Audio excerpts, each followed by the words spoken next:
I'm Bob Williams, and this is the story behind my stories. You're listening to the Author Stories Podcast, bringing you the story behind the stories and the storytellers. Margaret White, Terry Brooks, Sheena Kamal, Matthew Quick, JT Ellison, Walt D. Williams, Brad Ford, Corey Dr. O, Brandon Sanderson, Robin Mom, Ernest Klein, Jim Butcher, Charlene Harris. Visit hankgarner.com for archives of all the shows. Today's guest is Bob Williams.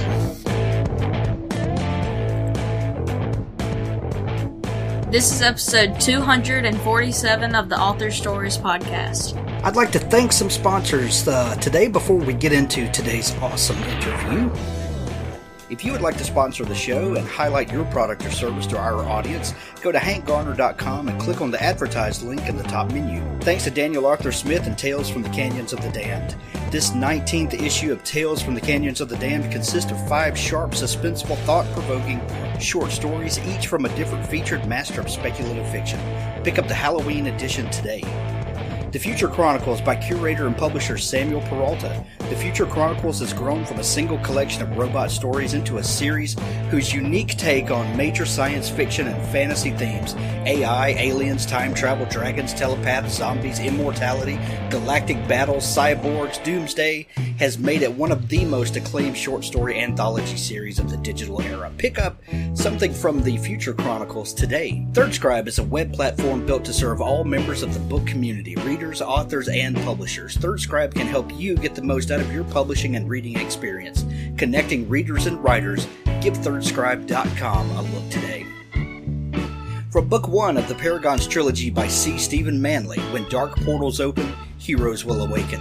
Israel Trin is a man living his dream as a crime reporter for the Chicago Tribune. Erin Sims is a young woman whose life is a blur of neon lights, drug-fueled diversions, and being in the wrong places with the wrong people. These two strangers wake up together in a modern-day dungeon with no memory of how they got there and come face-to-face with monsters that neither ever dreamed existed. Rescued by agents of the mysterious Sentry Group, the duo soon find their lives turned upside down. Awakened is the first book of the Paragons Trilogy. It's a gripping origin story filled with mystery, fast-paced action, horrific threats, and bewildering fringe science. If you enjoy an action thriller with a heavy dose of the fantastic, you'll love C. Stephen Manley's Awakened. Essence, Book 1, Septima series by Nick Breaker. Troy, with his irrational fears, is the least likely person to lead a war, but that doesn't mean he can escape his destiny. A trip to New Orleans turns into something much larger when aliens kidnap him and his friends. A perfect doppelganger for their dead General Tomaz, Troy is thrust into the front lines of battle against Reptaran invaders. As he struggles to maintain control of his own destiny, Troy knows that no matter the outcome, his life will never be the same. Explore the mind of this unlikely hero in Essence, the first book in a new sci-fi series by Nick Breaker, a coming-of-age tale full of adventure and steamy encounters. Pick up Essence, Book 1 by Nick Breaker today. Music City Macabre by Bob Williams is some of the best action, adventure, horror you'll ever read. Music City will never be the same as you have a front row seat for the end of the world. Give this series a look today. Music City Macabre by Bob Williams. Stay tuned at the end of the show for an audiobook clip from Richard Gleaves, the Jason Crane series. Well, thanks for joining me again for the Author Stories Podcast, where I bring you the story behind the stories and the storytellers. Today, I'm really excited to have my friend Bob Williams on the show with me. Bob was on a while back on a special Writer's Workshop episode, and I've wanted to have Bob back to have him kind of by himself so that we could get to chat and really dig deeper into Bob's story. And Bob has written some books that are absolutely incredible. Music City Macabre and the follow-up Arch City Apocalypse.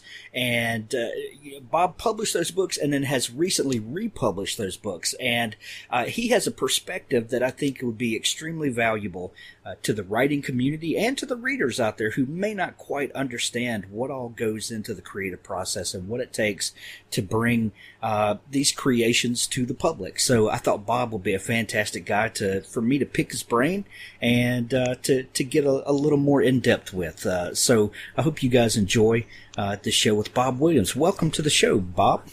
Thank you very much. Yeah, Bob, I begin each show with the same question, and that question is, What's your first memory of wanting to be a writer or a storyteller? Oddly enough, I would say it was probably my sophomore year of college. I hadn't really thought much about it, but I took a creative writing course as sort of an elective, and really fell for it, and just really enjoyed that creative process. And I think my dad, who's a Episcopal priest, has always been a great storyteller. And I think when I started writing for that class, it kind of gave me something in common with my dad, the opportunity to tell stories. And so it kind of went from there. I had no idea your dad was the Episcopal priest. Yes, he's retired now, but like Al Pacino, they keep pulling him back in. So he's supposed to be retired, but he still preaches.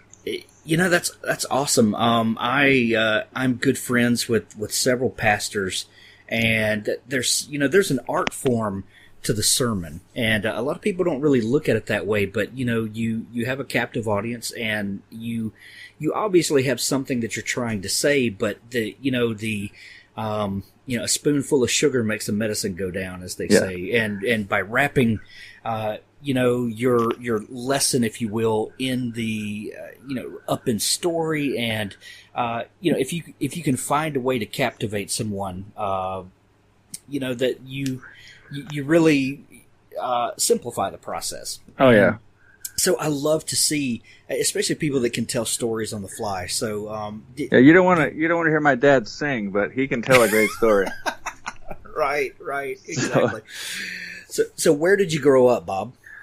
I was born in Jackson, Mississippi, and I spent a little time there. Then we spent a few years in Lake Charles, Louisiana, and then from sixth grade through college, we moved to Seattle. And my mom and dad and my brother still live out there, but I've always kind of been a wanderer. So I've went to college in Ohio, and I lived in Cincinnati for a year after that. Then I spent a little bit of time in Sewanee, Tennessee, around the University of the South. I went to prep school up there, and then I sort of found Nashville after that. And much to my mom's dismay, I've lived here since 2000. So, would you call Nashville home? Yeah, I would. My parents just left about 2 weeks ago, and we were kind of talking about that one night, and I was like, yeah, I guess I really feel like I should start saying home when I talk about here instead of back home, there.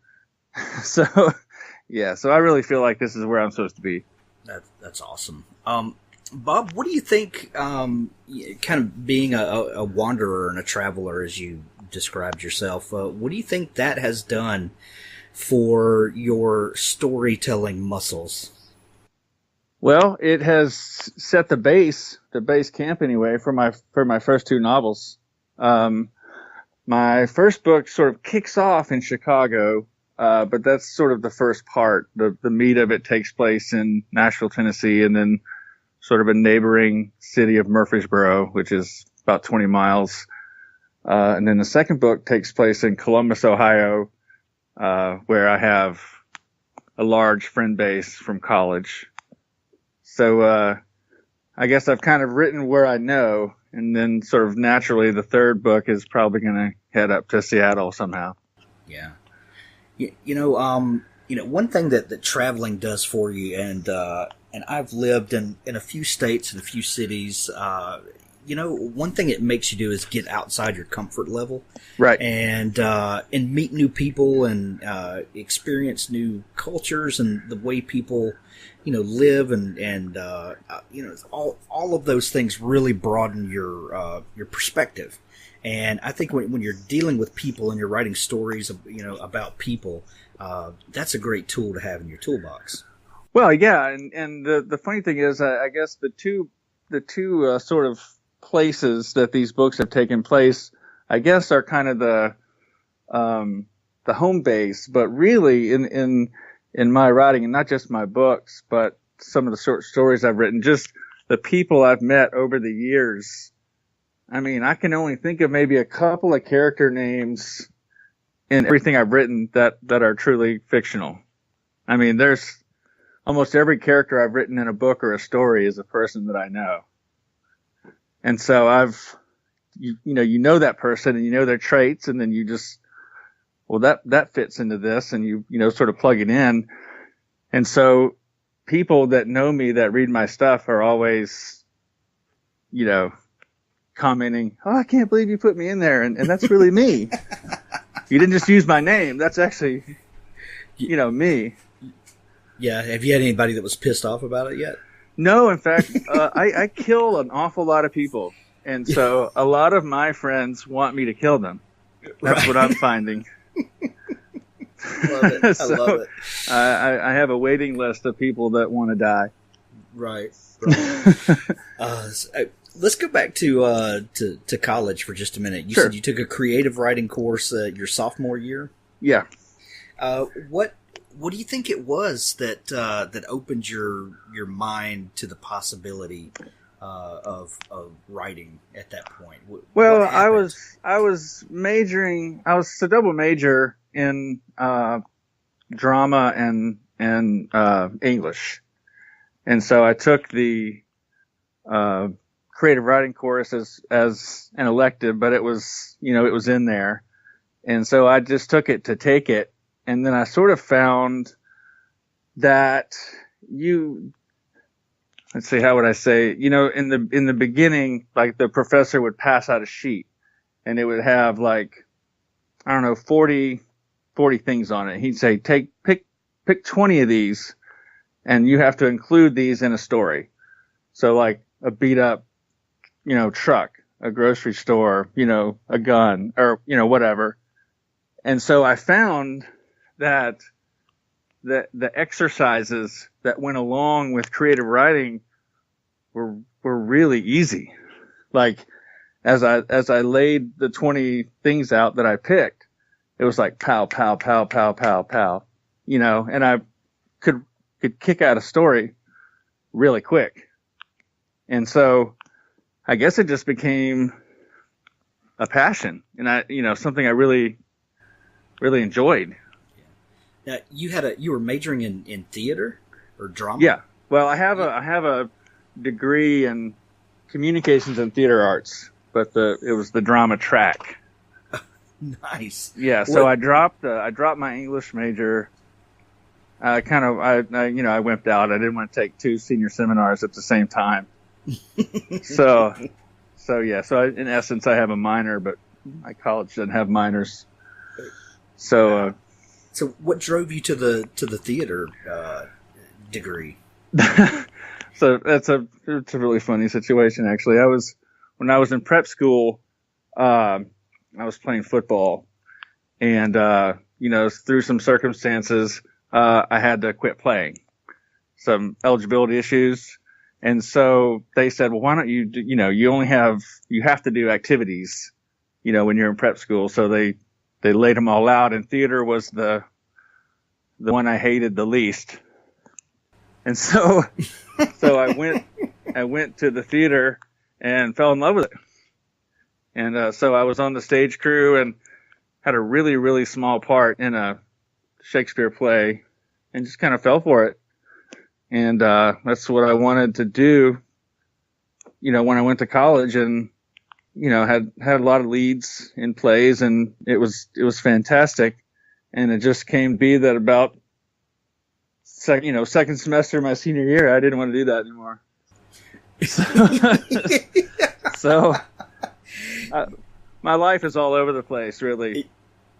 Well, so many of our lives are all over the place, Bob. That's right. What's so funny is that, I tell my kids this all the time, that it's really kind of an obnoxious thing to ask a 17-year-old kid to decide what they want to do for the rest of their lives exactly. now. And then pursue that and never waver from that. That's obnoxious. That is, I didn't have any idea what I wanted to do. I'm still trying to figure out what I want to do with my life. Right. I'm trying to decide if I want to grow up or not. And honestly, I haven't decided yet. And, and we kind of demonize kids, for changing majors and waffling around. And that's a lot of pressure to put on a kid. Yeah. Let kids enjoy what they enjoy and, figure it out as they go. Yeah, there's some psychological, I could probably go on a psychology podcast and talk about why I didn't make it as an actor, but there's basically two facets of theater. There's cold reading and there's monologue auditioning. And I'm one of the great cold readers of all time. But if you ask me to memorize a monologue and go stand on stage, there's just doesn't work, doesn't happen. If I get a part, I could memorize, a 50-page monologue if I already have the part. But if I have to memorize a part, to try an audition, it never worked. Man. So you're halfway through your senior year and you decide you don't want to do that anymore. Right. What do you decide to do? I sort of gravitated toward nonprofit work. I spent 10 years working with at-risk youth. And then I kind of had a little incident where a couple of them beat me up and sent me to the emergency room. And then I didn't want to do that anymore. So 11 years ago, I started working with Habitat for Humanity, and I've never been happier. Wow. That's pretty cool. So at what point, Bob, did you, so you got bitten by the bug, in the creative writing class and knew that you were good at it. It was something that you kind of had an aptitude for. Did you keep kind of working on that in the background while you did other things, or, kind of what did you do with that newfound, passion? Nothing. I really loved it and I enjoyed it. And then when I graduated, it just disappeared and I was sort of out in the real world. And, it actually didn't even occur to me until probably 3 or 4 years ago, just becoming a reader in the indie scene and interacting with, Kevin Summers, Michael Bunker, just that whole ability to be able to interact with authors on Facebook was sort of revolutionary. And then, Nick Cole, those guys asked me to write a story for Apocalypse Weird, and that's kind of where it all took off from there. Wow. You said that you kind of had a love of reading rekindled, then to borrow a pun. But were you a big reader before that? Yeah, no, I didn't mean to say I was. I've always been a reader. I've loved to read, but I just sort of I'll never forget it. I read a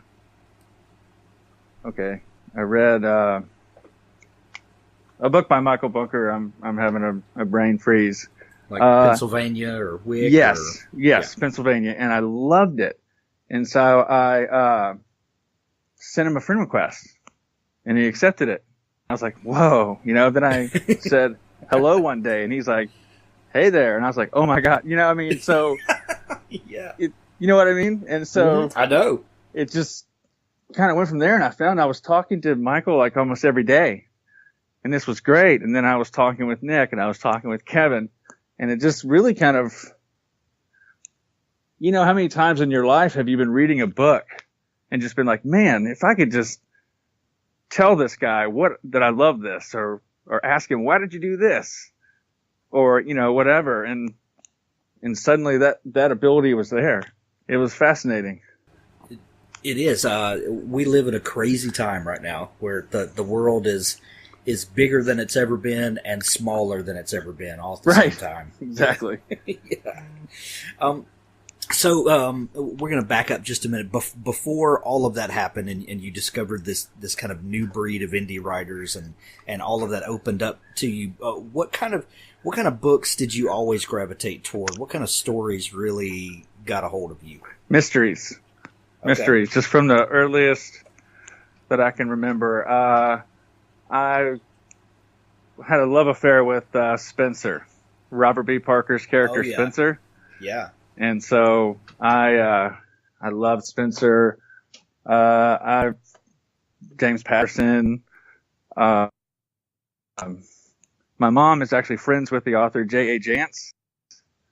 So I've been reading, she has 2 series.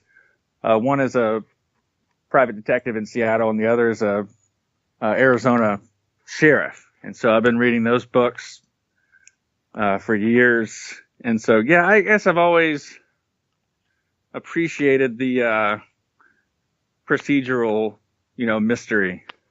Yeah. I think that's my favorite thing too, Bob. Like, I love fantasy and sci-fi and read a ton of it. And some of those books are some of the books that I go back and reread a lot. But, if I'm going to sit down and read something for pure entertainment, I'll gravitate toward a mystery, a thriller.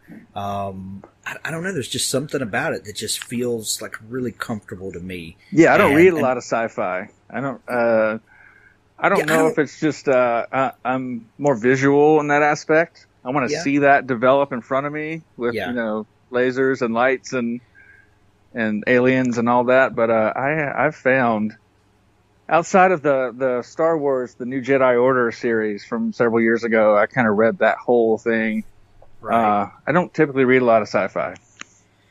The argument can be made that Star Wars is not even really sci-fi. Maybe it's more action adventure. Exactly. And maybe that's why. But yeah, I can completely relate to what you're saying there for sure. And within the mysteries I read, I sort of have always appreciated sort of the character that's not, infallible. I mean, Spencer always gets his man, but, he gets beat up sometimes. Or, Lucas Davenport from the John Sanford series, sort of darker, grittier characters. Yeah. I like what you said though about science fiction. Maybe you like to see that unfold in front of you, and maybe some of those stories are more about the setting and the set pieces. Like, those are really important, and mysteries and thrillers and those types of things are very very person oriented. And absolutely, it's great. A lot of that's getting into the psychology of the character, and that is something that's just, you can just fall in deep into, and without having to stop reading and kind of ponder, okay, what is this looking like, and and that sort of thing. Maybe that's why I gravitate toward that, like you do. Yeah, I think when you're reading mysteries, and I hesitate to use the word real, but you're reading about real people doing real things, and you're like, that could totally happen, and you sort of you're buying into that, and there's a lot of interpersonal thought and emotion that goes into that. And I find that when I did read sci-fi, a lot of the words went into describing the boosters or the ray guns or the ship or whatever, and I missed out on the human emotion of it all. And I would understand if 80% of your listeners disagreed with that. It's just kind of where I fell. No, there's no wrong answers to that. Right. I think we all come to the page, with our own stuff, and I think that's everyone is valid for sure. Right. At any point in these last 20 years or so, have you been tempted to get back on the stage? Never. Never. A lot of authors that I've had on the show have also had a contentious relationship with the stage, and I think a lot of writers are frustrated actors in one way or another. In that, it's like you never have the complete freedom on the stage to completely embody a character and to do things exactly the way you want it. But when you sit down to write, you're in complete control. You're the writer, you're the director, you're the producer, right? You're the actor, you're everything, and you have complete control. Do you feel some of that? Yeah, I mean, yeah, totally. I mean, I guess it's I've compartmentalized that time in my life to a degree, I felt like when I look back on my college experience, yes, I have a degree, and that's great. And I think that was a great time for me in terms of my interpersonal growth. And that's where I think when I got to college, I was a wallflower. And so I felt by the time I graduated, I felt like a totally different person, and college really helped me sort of turn into who I am. And so that's what college is for me. And doing all those plays, I was either the lead or the co-lead in most of them. And, I was there with my best friend who's still my best friend. And we can call each other up and joke about how we screwed up, and do all that. And that just feels like that was a time where that's what I did for that time. And I don't, much to the dismay of my father, I have no desire to get back on stage. What does your dad give you grief about it? Not so much anymore, but he saw me do a couple performances. I played the Elephant Man in college, and I did, some Shakespeare, and he was just very impressed. He was sort of enamored, and I think he really thought I could have gone somewhere. But, well, if you do a role like Elephant Man, like that's some serious stuff, and if you do it well, and like I could see that, where, you don't, that's not a role that you just casually throw yourself into. That's you better own it. And I had a backache for about a month after I did that. I bet. But yeah, and we had a guest director, and there was a lot of praise sort of heaped on me for that. And me and my friend Tim Pollock, and we were kind of told we were a couple of the best performers that had been there in a long time. And that's just like, okay, thank you. I mean, I don't know. How do you deal with that, really? Right, yeah. Anything you say after that is just going to be weird. Because right. There's no, You're right, actually. We are. Yeah, thank you. I'm glad you finally, right. recognized. Yeah, you're right. It gets weird. So I get it. So you befriend these writers, and you start kind of, do you start getting, like, man, I guess, when you start meeting people that do a thing, it kind of pulls the veil back a little bit. Kind of like going to Oz and you see the curtain pull back, right. and there's a real person behind there. Sure. And before I started writing, it really did kind of feel like this thing that that they did, whoever they are. Exactly. And we go to the store and we buy the books and we read right. the books, but they over there, they write the books. Right. And then you start meeting people, and you realize that, well, they are us. We are all kind of the same. And so at what point did you have that eye-opening moment that, I have a computer and I love stories. I bet I could do something. Well, it was, one of my sort of early mentors, who I just greatly admire, is Kevin Summers. Oh yeah.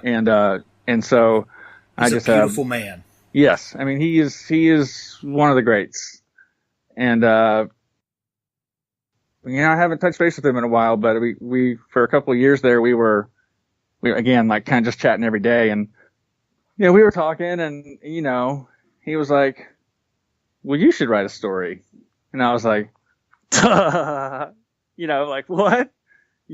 I remember him saying that like it was yesterday, and I was just like, okay. It felt very awkward. Like, why would I do that? I don't know. It's just one of those things. Everyone else would probably be like, yeah, I should. But I was just like, oh gosh, I don't know. And that's around the time that the Apocalypse Weird thing was going on. And so the more I thought about it, Nick encouraged me to write a story for the, what was it called? There was a part of the Apocalypse Weird that was just the short stories. Right. And so I was like, all right, so I finally, thought about it, and I sat down and I wrote a story, and it was well received. And so it kind of went from there, but I was just as stunned as anyone that people liked it.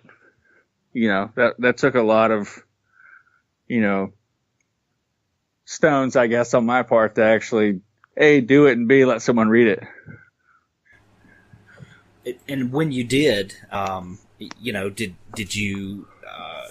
What was that like for you to have kind of envision a story and get it from beginning to end?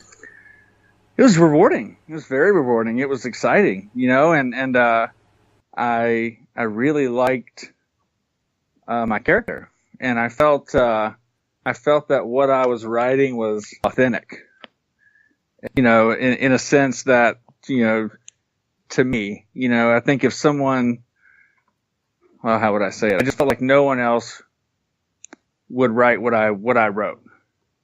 And I felt this whole thing from start to finish, this is me. And, you know, it's going to sink or swim. And then you published it, and you got a lot of great input on it. Then what was it like to take that from short story to then kind of envision, all right, where do I take this from now, and how can I spin this out to a novel? Well, the struggle kind of came when it was sort of expressed that it was to be a, you know, something longer, that it you know, it had to be changed. And that was, you know, accepting that was kind of difficult, you know, when you're someone else. You know, I'm like, if I'm going to write this novel, then it needs to continue to be an extension of me. And so that was difficult, but I mean, plotting it all out was fun. It was a lot of fun. And writing it was even, I would say it was exhilarating. It was probably the most, you know, just encompassing thing I had done in years. You know, of course I had a young daughter, and that's, you know, not fatherhood, you know, not on that magnitude, but just, this is really exciting for me. Sure. Writing this book. And it's a new form of creation that if you've never done it, you don't know what it feels like. But it's really a feeling like nothing else, you know, to take something that you completely dreamed up all on your own and see it all the way through. Absolutely. And it almost felt like when I was done, I felt like I had been robbed of years that I could have been doing this, you know. And so, yeah, it's been, I'd say the last, you know, 3 or 4 years, just creating has really sort of been like a true second chapter, you know, for my life.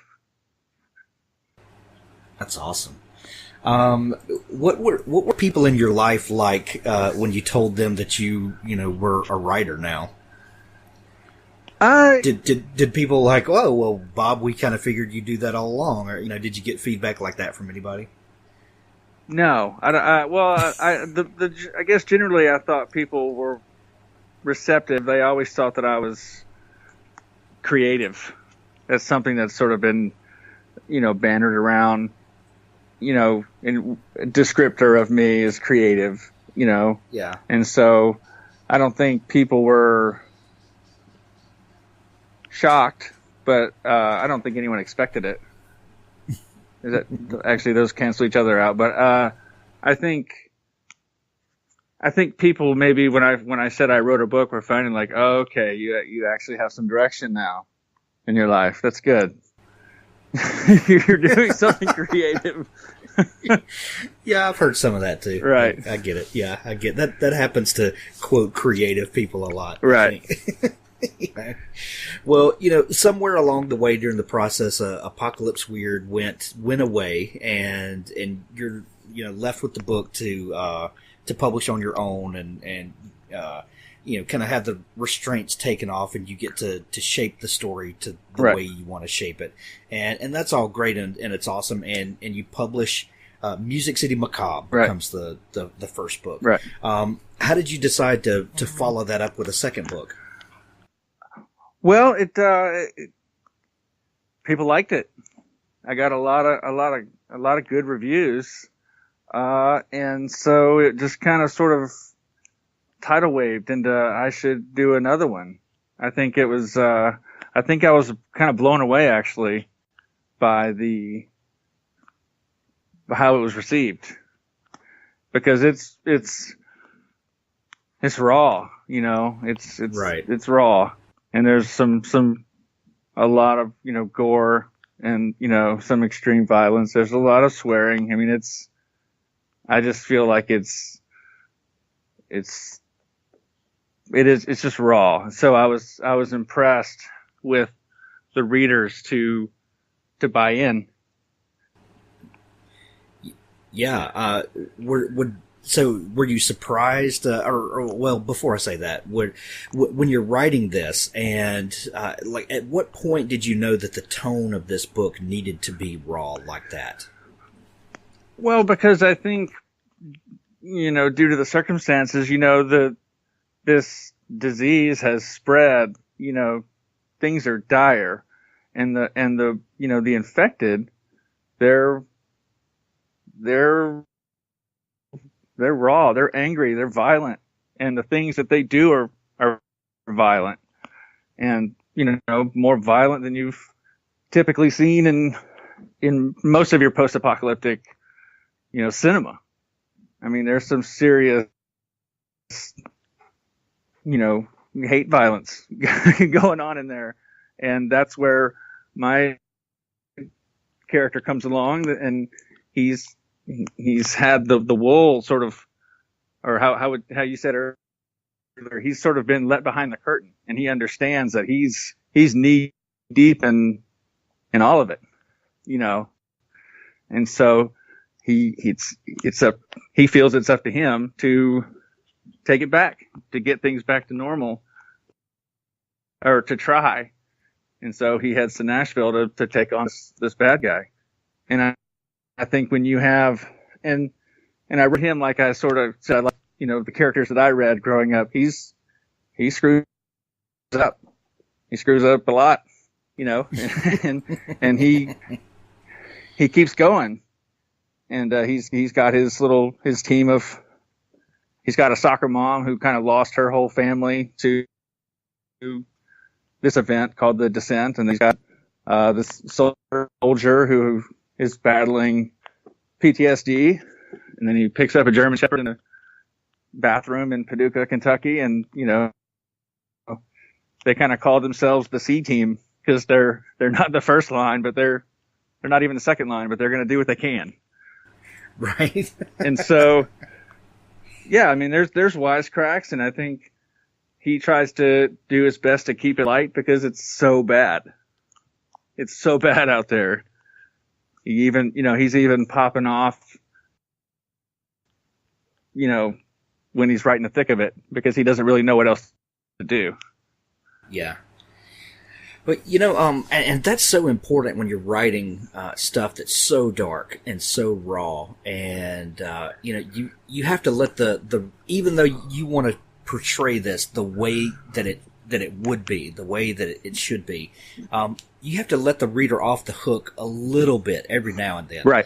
And that's something that I've always appreciated about Stephen King. And we went to see it a few weeks ago. And one thing, when you see something like that, you're kind of braced for the worst, right? And then unexpectedly something really funny happens, and you just laugh your butt right. off, and your blood pressure comes way down, and then all of a sudden something jumps out and scares the crap out of you, and it's that ability to let the reader or the viewer kind of off the hook a minute, let them catch their breath. And then, when the next thing comes, it hits them twice as hard.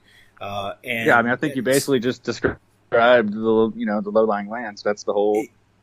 Exactly. That's it. And yeah, that was my whole point, is that that's a real skill to know when the readers had enough. Let's dial it back just a little bit, and then drop them right back in again. Right. Is that something that came naturally as the story progressed, or were you cognizant that, okay, this is getting really deep here, I need to back off just a little bit for a minute? I think, the books are in first person, so you're sort of going along with Prescott. He's the protagonist, and I kind of felt like I just tried to inhabit him as I was writing, and so I think when you come to things where he's overwhelmed, what's he going to do? He's going to disengage or do something to try and get a chance to take a step back. So a lot of times he'll say some obscure pop culture reference, where the person he's in combat with or with, in conflict with will say like, what? And that gives him a chance to, figure out what's going on or what he's going to do. So I guess, I figured it was important to the story because, even I got worn down a little bit, writing the material. And so I figured, you have to have a character who's going to help you along the way. I figure me and Prescott, we're kind of in this together. Sure. So you put the 2 books out, and at some point, Bob, you decide that you know what, I want to give these books a little bit more, and you actually took them down, and then you had them re-edited by our friend Crystal Watanabe, mm-hmm. and new covers and all that. What was that? First, why did you make that decision, and what was that process like for you? Well, I think the reason it just had to be done. I mean, I made a lot of rookie mistakes in the first go round, and one of those big mistakes was how I went about editing. I was editing with my friend Deanne Charlton, and we it was typically what you're going to do is write a whole book or write a whole story and send it to get edited. But we were kind of editing chunk by chunk, and that kind of got messed up, and that's 100% my fault. And so I thought that what I sent to Amazon was clean, and it wasn't. And that's because I didn't quite understand Google Docs and how that was going on. And that's all my fault. And so I was getting all these great reviews, but it was like, if he ever finds a good editor, he might go somewhere. Or if he ever, there were a lot of mistakes, but it's a great story. I mean, like almost every review, even though it was 4 or 5 stars, mentioned errors. And so I'm like, well, that's terrible.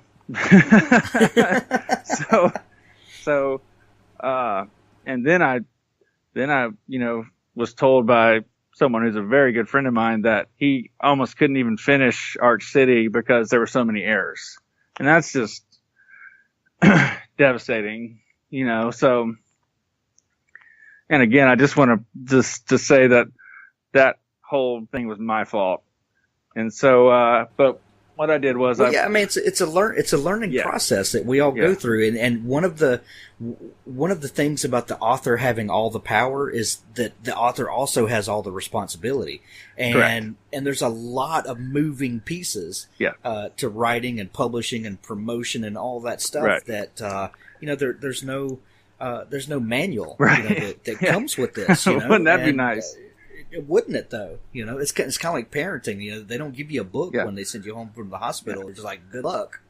Yeah, let me be your manual. Don't do what I did, kids. And let me tell you, I love Deanne. I still work with Deanne, and she is absolutely wonderful. But what I did was, I took them down and I said, who's going to help me take this, to another level?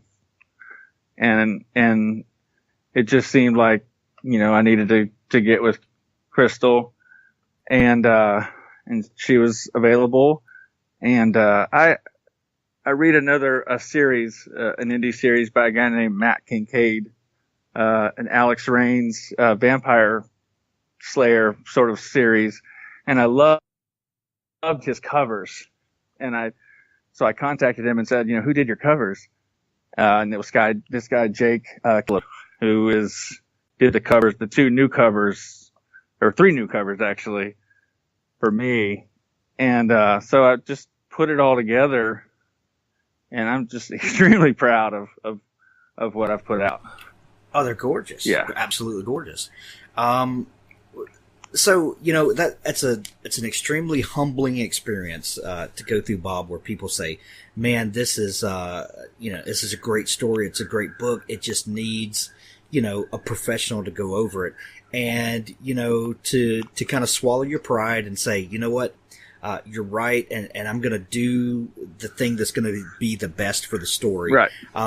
It takes a lot of guts to do, but on the other side is a phenomenal product. Yep. And, and I've read back over, Music City Macabre, and it's the same story. It's the same story that you wrote. But, it's, cleaner. It's just cleaner. Yeah, right. Well, what it did is it allowed your story to be your story without, any distractions. And, which is an amazing thing, because that's what a great editor does is, she didn't go in and change your story. She just helped you present your story better. Right. And, if there was a takeaway from the whole thing, I mean, it was, every hit I took on it was, this is a great story. This book is great. These characters are phenomenal. This is really good. If he could just find an editor. So there hasn't been a single review that said this is trash, from start to finish, or this is just not good. It was like the guy's got something there, it just needs to get polished. And so that's what I took away from it. That was kind of the springboard of the whole thing, because if, Music City has like 48 or 49 reviews, and there's only 1 3-star, and the rest are all 4 and 5 stars. So, I mean, if I was getting bombed, then gosh, I might have just pulled them all and, crawled in a hole. But the encouragement and all of it was what I took away from it was you have created something that people want. It just needs to get fixed. So when you got the edits back from Crystal, what was your first reaction? Well, that's not such an easy question, because one of the things that Crystal and I talked about, and she'll love this when I say this, but, I asked her to change the tense of basically 2 whole books. So when she sent me back Music City, she told me that I almost crashed her entire system. So Music City had almost 9,000 edits. Wow. Yeah. So, has, this, that, all that kind of thing. And that's just something that I struggle with, tenses. And I'm still working on that, because I try to write first person, but somehow it ends up first person past tense. And so she went through both books and, probably went half mad. So she really gets a badge on her Girl Scout apron. Well, I wrote writer's block. Part of the challenge in doing that for myself was I wanted to write something first person present tense, which I'd never done before, and I thought it would be a fun challenge to do. And when you get in that mindset, it really starts flowing, and it's a lot of fun to do. And I had it re-edited a couple of months ago, and there were places in there that I completely could not see anymore, where I had switched tense, and and it slips in there, because your mind wants to work a certain way, and then when you're proofreading it for yourself and going over it, I heard somebody say one time that after you've read over something, maybe 3 or 4 times, whatever it was, that you won't see the mistake anymore. It's like right. your brain just jumps right over it. You can't see it anymore. Yeah, when you say it slipped in for you, for me it slipped in for about 200 pages. so I love it. But I tell you, I've have continued to sort of interact with Crystal after the relaunch, and I could not say enough about her. It was just a pleasure to work with her. She gives, constructive feedback that is helpful. I mean, she never told me anything that was, hurtful or anything like that. I felt like the experience of working with her was great. And, as an indie, you're a guppy in an ocean full of sharks. And so what I've taken away from this is that my books are out there in their best possible condition for anyone who wants to read it. Right. Well, yeah, and Crystal is a consummate professional, but she's a nice person, which goes a long way to, when you're dealing with people like writers that can be a little fragile. Right. Sure.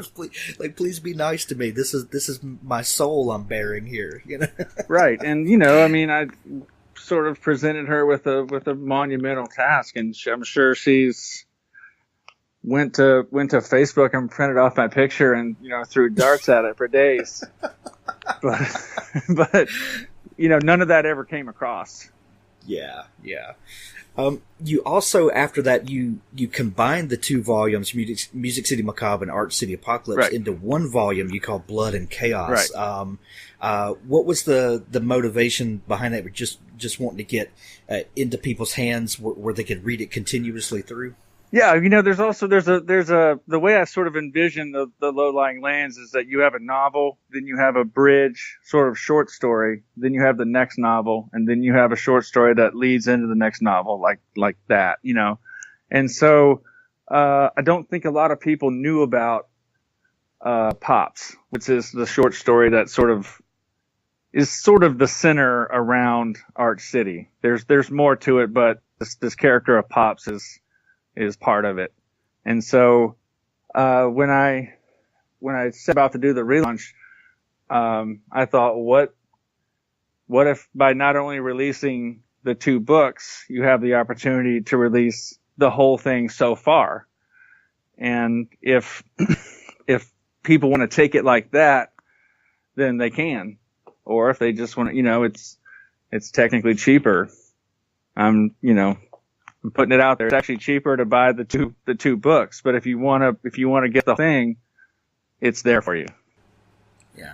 Well, and a great idea to package it, because this is the way you intend people to read it, is the first book, the short story, and the second Correct. book. So why not guide them in the way that the author intended it to be? Kind of a director's cut, so to speak. Yeah, and it was another opportunity for me to use Jake to do a brilliant cover, Oh yeah, for sure. And if you sort of look at that cover, the 2 sort of faces in the background are the villains from the 2 books. Nice. So it gives you another way to visually represent what's going on there. Right. I like it. Yeah, that's awesome. Well, Bob, the books are fantastic. You can get the collection that we just talked about. It's called Blood and Chaos, the Collected Low-Lying Land Saga book. And then if you want to get them, if you want to collect the paperbacks, like I know a lot of our readers do, Music City Macabre and Arch City Apocalypse, 2 very collectible covers, and then, pick up the combined one as well. Bob, if people are intrigued by you and your story, where can they find you online if they want to follow along with you? Let's see. They can find me on Twitter at BWAuthor, on Instagram at BWAuthor. I'm also on Facebook. And my website is bobwilliamscreations.com. And if you follow you on Instagram, they'll find lots of great photos of you and Kate. Yeah, which I love seeing. They make me smile. I love I love seeing you and Kate interact. It just it makes me Makes me all warm and fuzzy. You have the one parent who will, just generically never wants to put their child on social media, and then you have me, who is the total polar opposite. Right. Hey, everybody, look what I made. Right. I'm proud of it. Let me tell you, she's already That's right. smarter than me, and she's only 6. Oh, dude, it only gets worse. Right. Or better, Right. depending on how you look at it. Yeah, I'm glad you mentioned that, because she's wonderful. Absolutely. Bob, it's been a lot of fun chatting and catching up. Thanks for coming on the show. Thank you for having me. And if your readers want to check out the books, I think they're enjoyable. And I'm not just saying that because I wrote them. I think they're a fun adventure. They're gritty, they're dark, but not excluding anyone. If you're in that 35 to 45 range, you'll probably get more of the pop culture references than the younger crowd. But I'm proud of them, and I think you'll enjoy them. Yeah. And if you want to see a little bit of the world, what better way to see it than as it's ending? Well, that what I like about it is, and I guess I'll try not to give too much away, but sort of the theme in my stories is that, it's a hard road to hoe. There's awful, awful things that happen, but the good guys are going to take it home at the end. That's right. Bob, thanks so much for coming on the show, buddy. Absolutely. Thank you for having me. Thanks for listening to the Author Stories podcast. For more great author interviews like this one, go to hankgarner.com and dig through the archives. There's something there I know you'll love. Now stay tuned for a special audio clip from Richard Gleaves' The Jason Crane series. The ladies of the Phillipsburg Manor gift shop closed their registers, and with one last loving glance at the Horseman calendars and Horseman fridge magnets and Horseman canvas totes, clocked out and locked the doors, not to return until spring. The white box of Phillipsburg Manor dozed by the mill pond, eyes shuttered. The polystyrene phantasms and latex ghouls of the Horseman's Hollow had been exorcised to storage. Somewhere in Brooklyn or White Plains, entombed behind cardboard and excelsior and mothballs. Ticket sales had been tallied. Final paychecks had been sent to actors and electricians, and the rest of the proceeds apportioned to the accounts of historic Hudson Valley for upkeep of Sleepy Hollow landmarks. Across Broadway, a carved pumpkin rotted among the graves of the burying ground, its mouth drawn in as if it were missing its dentures. A torn ticket for the haunted hayride fluttered in the weeds nearby, like a purple flower left for the dead, for Abraham Martling or Gideon McChain or Anne Kuenhoven, or for Captain John Hilliker, dead since 1824, buried beneath the moss-shrouded rime. Corruption, earth, and worms shall but refine my flesh, till my triumphant spirit comes to put it on afresh. A sheet of plywood patched the northeast eye of the old Dutch church, a stopgap until funds could be found to repair the recent vandalism. Such a shame. Where were the parents? Most Terrytowners agreed that Halloween and teenagers simply didn't mix. No jack-o'-lanterns smiled from the stairs of church now. The double doors had lost their harvest wreaths, and inside, no storyteller spun tales of Ichabod or Brom or the fair Katrina. Not in November. Yet the fieldstone walls, having absorbed 1,000 tellings of the legend, still whispered, "Make the bridge, make the bridge," to any child who came to listen. Halloween had passed over, according to the calendar at least. Tourist season had come and gone, like so many seasons before. No pumpkin-headed scarecrow menaced traffic at the intersection of Beekman and Broadway. The scarecrow had eloped to the firehouse and would lurk in a broom cupboard for the next 11 months, scaring no one but the elderly and forgetful janitor. The town had quieted. The sidewalks had emptied. Not a single stomachache remained to memorialize the milk duds. Yet, this year, something lingered. October the 31st may have passed over, but some ghost of it remained, like an aroma of apple peelings and incense and cadavers, persisting, infusing the air, the way a body dead a week can be smelt as far as 500 yards away. This spirit wafted between the houses and slipped in through the weather stripping. It kissed the foreheads of the children as they slept. The children did not sleep well.